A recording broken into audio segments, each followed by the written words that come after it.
Okay, hi everyone. Welcome to this new or next talk in our online seminar series, EDT.Community.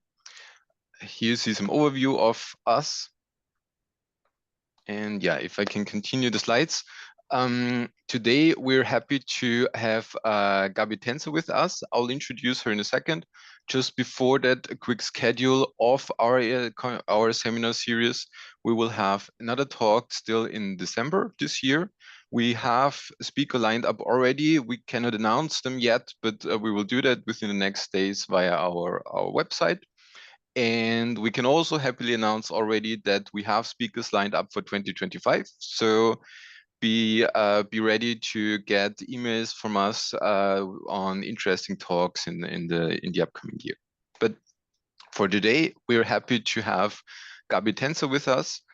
She is professor for software engineering at the Philipps University Marburg, deputy director of the Marburg Center for Digital Culture and Infrastructure, and is doing for many, many years already research on formal foundations and applications of model-driven software engineering and also software quality assurance. But today, Gabi will talk on model-driven optimization of process digital twins. And yeah, I think for the rest, Gabi, I will leave the floor up to you. And I'm looking forward to your talk. You should be able to share your screen now. Yeah, thank you very much.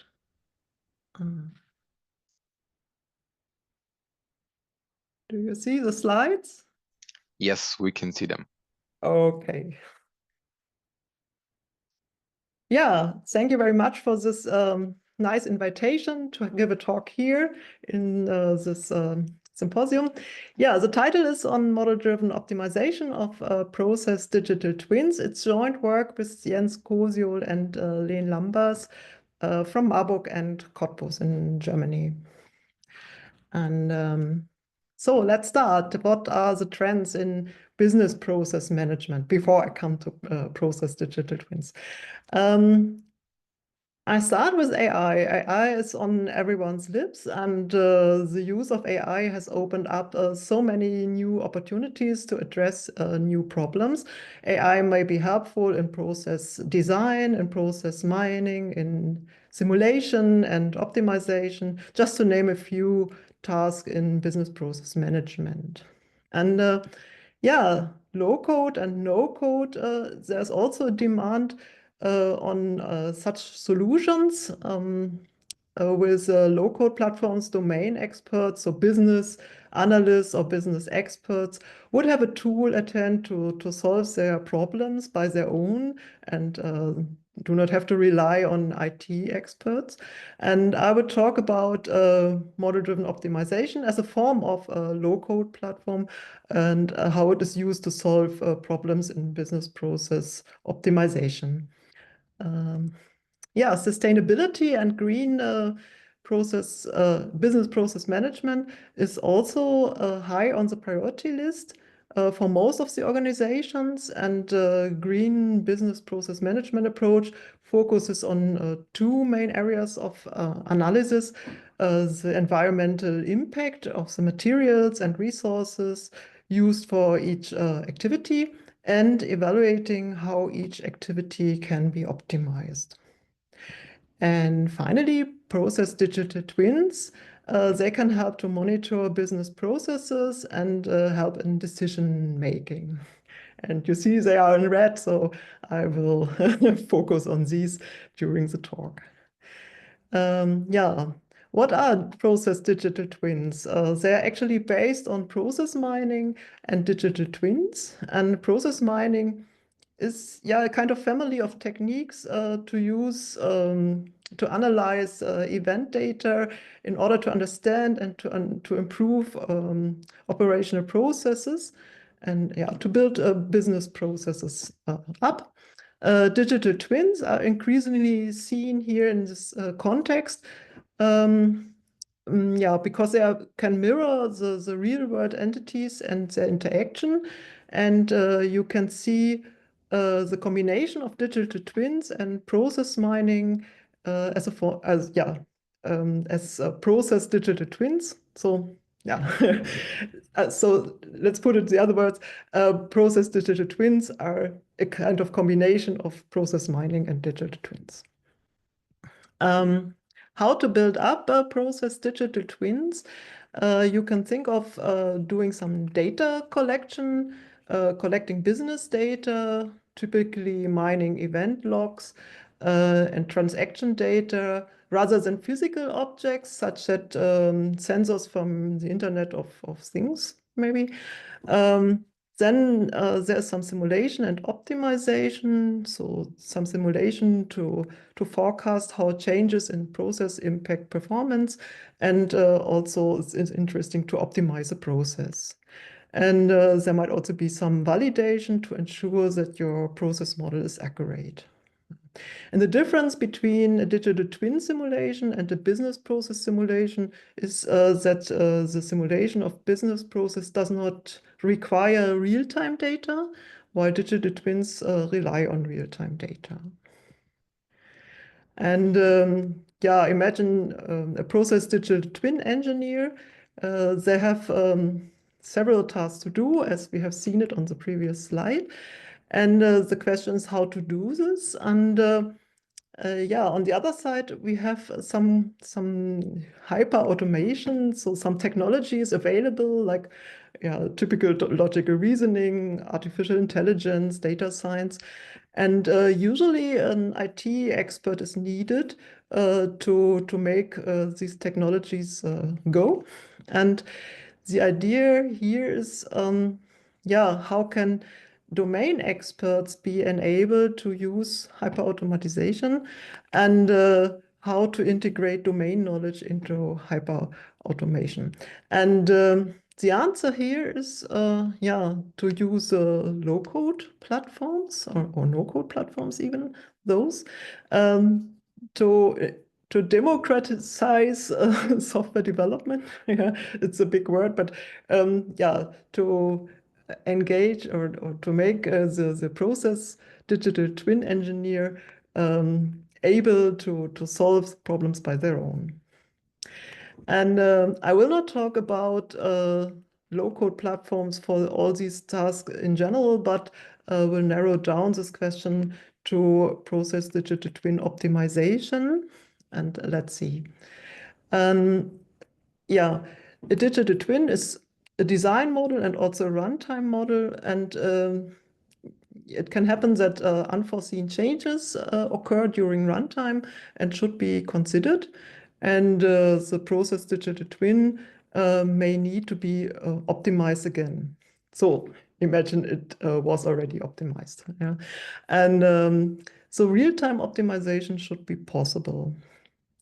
And yeah, so before I will say more about that, I will first talk about optimization of business processes in general, and will show you selected optimization problems, and then go over to model-driven optimization to first explain what it is, using an example optimization problem from software engineering, talk a little bit about the main approaches that are available and tools, and then apply model-driven optimization to business process models first, and then applying it to process digital twins. And here I will mainly talk about challenges because it's a really new field.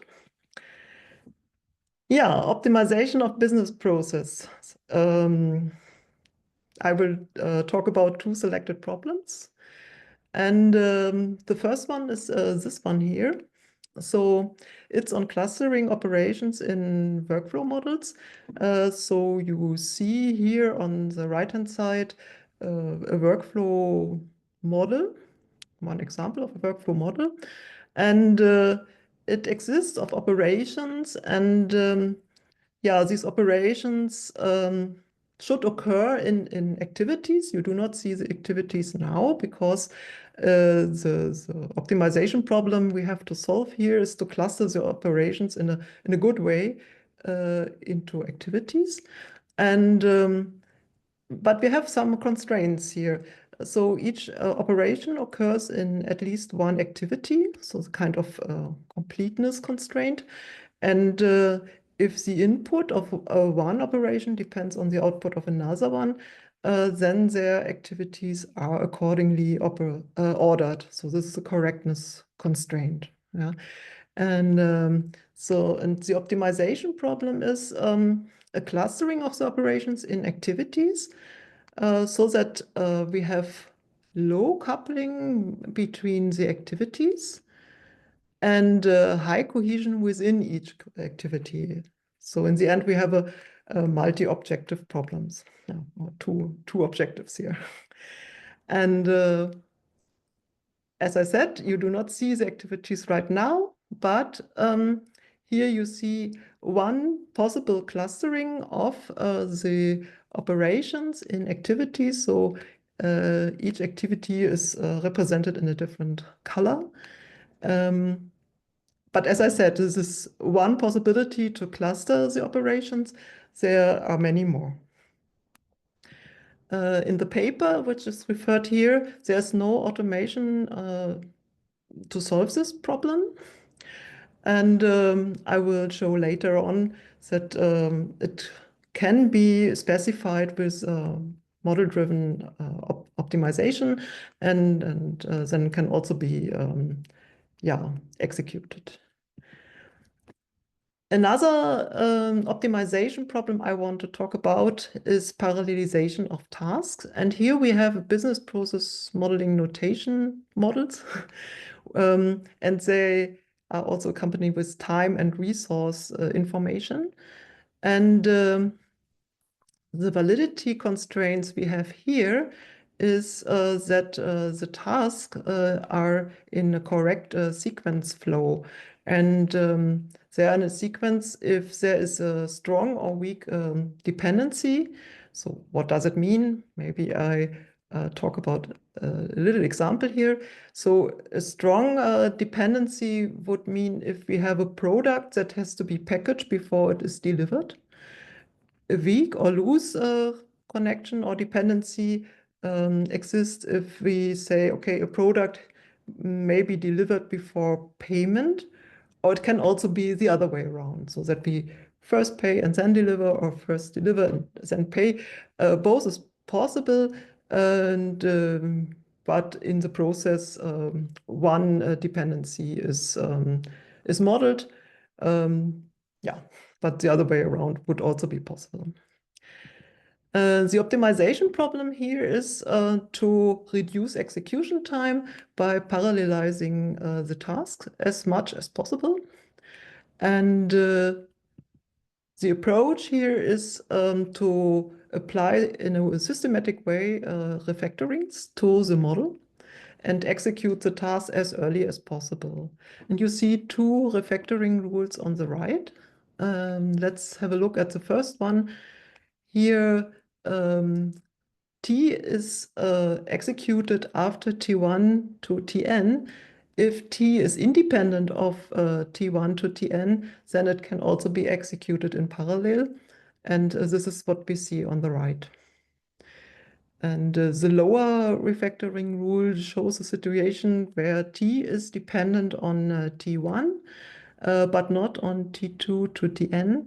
So it is put into row with T1, but in parallel to the others. Yeah. So in this way, tasks are parallelized as much as possible.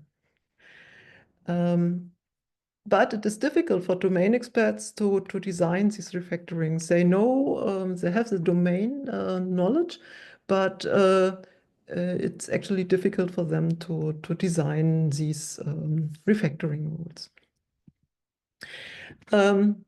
What we want to achieve now is a kind of low-code approach to recurring optimization of process digital twins. And we are doing this on the basis of model-driven optimization. So first, I want to introduce now model-driven optimization. And I do it in the context of software engineering. The problems are similar. Software models are highly structural and difficult to encode, and this is quite similar to process models as well. And software modelers or architects or project managers often also do not have enough programming skills to implement the optimization, but would like to have an easier approach. Yeah, the basis for all this is search-based software engineering, which has been developed by Mark Harmon and others. And the term search-based software engineering came up at about 2000, 2001. And the idea is that in software engineering, developers often make design decisions in the context of competing constraints. And typical examples are software modularization. The key words are here again, low coupling and high cohesion. We will see this in a minute. Software refactoring to get a better structured software. Software testing in the way that the test suite is good enough, but also to generate new test cases, and also release planning, especially if we have some use cases or user stories. This is what I wanted to say, that are dependent of each other, and then we have to think about which to put into the next sprint. Yeah, and all these examples have in common that some optimization of structures and sometimes even complex structures is needed. And the example I want to show to you now is a class responsibility assignment, shortly CRR. Yeah. And the problem that shall be solved is given a set of features, methods or fields, with dependencies, how to modelize these features into classes. And so it's coming from software modularization. And yeah, let's have a look at the class you see on the lower left, called application. There are some fields and some methods. It's not really a God class, but it's a class that fits on the slide here. It has some interdependent features. You see in the green rectangle what the dependencies are. So for example, method filter uses content, and print uses the method filter, and so on. And the question is, can these features also be structured in several classes in a way that they have a low coupling and high cohesion? And actually, one good solution is the one you see here on the right, with 3 classes. And you see that the database manager uses the app and also the connection data, but there's also some cohesion inside. So filter uses print, for example. No, it's the other way around. Print uses filter, and the content, and so on. Yeah. So how to optimize such a structure? And what is used here is evolutionary computation. And this is one of the established paradigms in search-based software engineering. And the main idea is to start with a problem specification and come up with an initial population of, in our case, models. And then generating new elements of the population by doing crossover, where we take 2 elements, cut them somewhere in the middle, and recombine them crosswise. Or we do mutation, where an element is changed a little bit somewhere.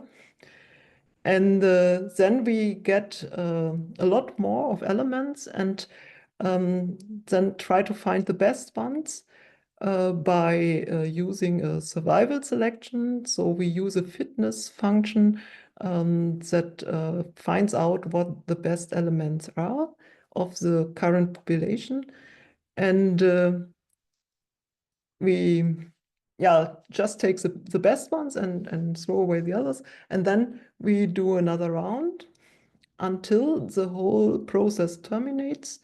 And termination can be after a fixed number of rounds, or when the improvement of the population becomes too small, so that we have a kind of local optimum. And then the solution is reported.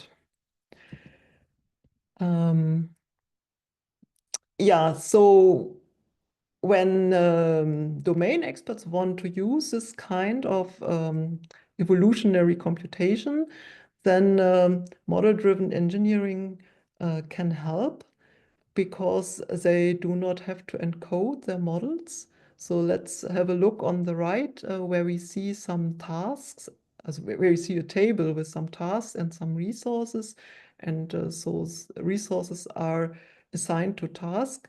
This is kind of encoding, but it would be nicer to use a model like this, where we directly see how the tasks are related to each other, and how the resources are related to the tasks, instead of using this table.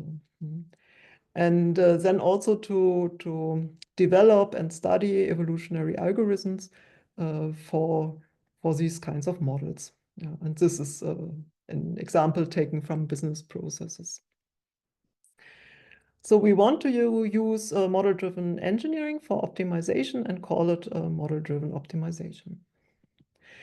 And the model-driven optimization workflow is actually, a kind of evolutionary computation, as you see it in the middle, the search part. But before doing this, the problem has to be specified, ideally by the domain expert, and what information has to be given. So the problem meta model, so the kind of modeling language that is used, some evolvers, so doing the mutation, for example, what is the objective, so where to go in the optimization. There might be some constraints that have to be obeyed, and some further configuration. So the lower left part is the specification, the model-driven specification of the optimization. And then for running the optimization, we just have a problem model as input. And then this one is optimized, and the output are result models, and also the transformations, how we got there, some statistics, some objective values, and so on. So what you see on the right.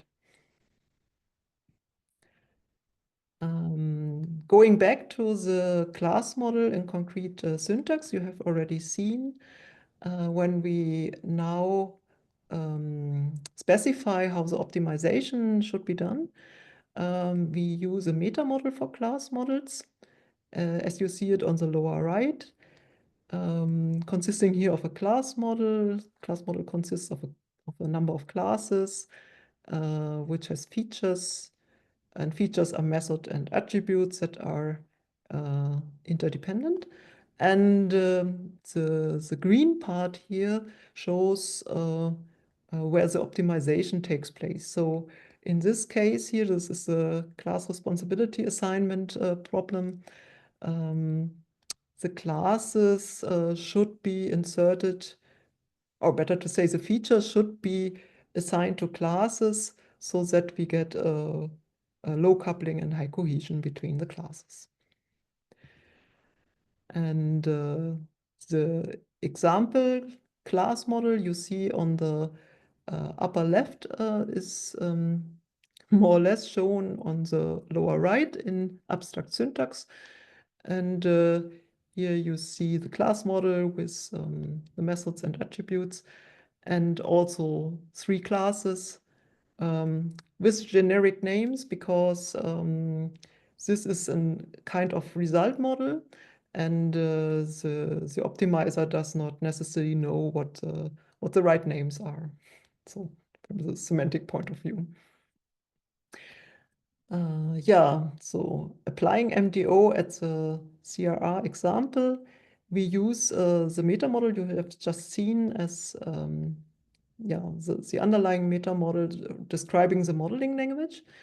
We have to define the optimization goal. So what is low coupling and what is high cohesion? These are some functions. And a solution constraint, here just saying that a feature belongs to at most one class. And then we have some mutation operators. Here is one that says a feature that is not yet assigned to a class can be assigned to a new class. So this is the green class on the right. Another rule assigns a feature to an already existing class if it is not already assigned to some class. And we have a third rule that is able to move a feature from one class to another class. Yeah. So let's say we have these three mutation operators, then first of all, given some interdependent features, classes can be created and features can be assigned to classes, and then they can move between the classes to find the best coupling and cohesion. And here you see one of the mutation operators in action. This is this moving of a feature to an existing class. So here in this case, attribute 3, which is assigned to class 6, is moved to class 5. Yeah, so you see it's quite simple in this case. Yeah, the model, so now as what you have seen here is an approach to model-driven optimization where we directly optimize models. So we directly work on models. Another approach to model-driven optimization is rule-based, and here the idea is that we optimize model transformations instead of models. And model transformations can specify, for example, the creation of a process or the refactoring of a process, and the whole process is optimized, and also the way to the optimized process is optimized. So meaning that we want to minimize the number of steps, for example. So in the population, you do not have models, but you have model transformation sequences. And when mutating them, then one transformation step is exchanged to another one. If we have a kind of crossover, then the transformation sequences, two transformation sequences are cut at some point and recombined. There are also tools for model-driven optimization, and here I just want to name two. These is a MDE optimizer. It implements model-based optimization, and it also provides a domain-specific language for specifying problems and solutions. And on the other hand, for rule-based optimization, there's MOMOD. Yeah, and you see the links here for getting more information about these tools. Going back to model-driven optimizer, you see here on the right an example how the domain-specific language is used to configure the optimization problem. And first of all, you see how the problem is defined, what kind of meta model, what kind of model is used, what is the goal, what are constraints that have to be obeyed. Then here in this case, we just have mutation and no crossover. We start with a population of 40 elements and have a mutation step of 1, where each element is mutated exactly 1 in 1 round. The strategy is random, so the mutation operator is applied anywhere where it's possible. And 500 evolution rounds are done, and then the whole process terminates. Yeah. So this is one kind of simple configuration here. Okay, now let's apply model-driven optimization to business process optimization. And I go back to the first example I have shown you here, so the clustering of operations in workflow processes. And hopefully you remember here the workflow process, which shows a lot of interdependent operations. And we have clustered them in some activities here. Yeah. And so this problem can now be specified with model-driven optimization. Here you see the meta model consisting of a workflow, activity, and information object. So the operations are called information object here. Yeah. And then we also have some mutation operators. So here we have a rule that creates a new activity. Then here we have a rule that assigns an information object to an activity, to an already existing activity on the right. And a third rule that moves an object to the next activity. Next means in the order of dependency between the information objects. And now we could apply the MDE optimizer to specify this clustering. Let's go over to the parallelization of tasks. And here we have, I hope you remember also this one here. The optimization problem was to apply the task as early as possible. And this here is better to apply MOMOD and to do some refactoring. You see already the refactoring rules here on the right, and to optimize the parallelization of tasks. So this means that we also want to find the shortest sequence of refactoring steps here. And the idea is that the domain expert is not possible now able to design these refactoring operations based on a given modeling language, which is here BPMN. Yeah. Okay, so how to optimize process digital twins with model-driven optimization? And yeah, what have we seen so far? We have seen that model-driven optimization can be used for optimizing business processes. And applying model-driven optimization to process digital twins can mean to continuously optimize business processes during runtime. And this makes sense when there are enough feasible steps to enable optimization, so that we can also go another way, yeah, and can find another optimal model. The optimization process should also be fast enough to be computed during runtime, so that there is no system deviation during the parallel optimization process. And re-optimization makes sense when there's still some reasonable process part to be executed. Otherwise, yeah, you would just take the original business process and continue it to its end. Yeah, coming to a conclusion, and obviously I'm faster than I thought. Yeah, I talked about some optimization problems, first of business processes, and then later considering process digital twins, such as clustering of operations, parallelization of tasks, and you can also think of optimization of non-functional properties. And these are the optimization problems process digital twin is faced too. And on the other hand, we have hyperautomation, and we have used here in this context evolutionary algorithm.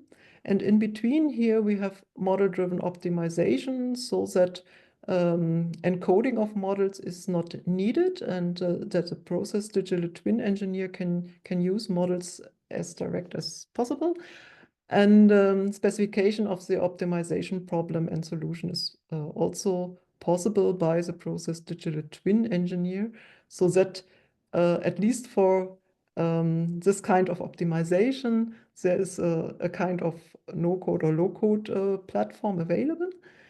And coming back to AI, yeah, how can model-driven optimization profit from, for example, generative AI? You can think of having the constraints and operators to use deduced from natural text, so that the process digital twin engineer does not need to design the models and rules, but that this can be outsourced. But this is future work, of course. Um, we could also think of using AI to recommend optimization goals. And during optimization, when a local optimum has been reached, then AI could be usable to recommend a process model that is further optimized, so that AI might also be useful within the evolutionary optimization. Yeah, that's what I wanted to present. Okay, thank you very much, Gabi. Let me stop the recording.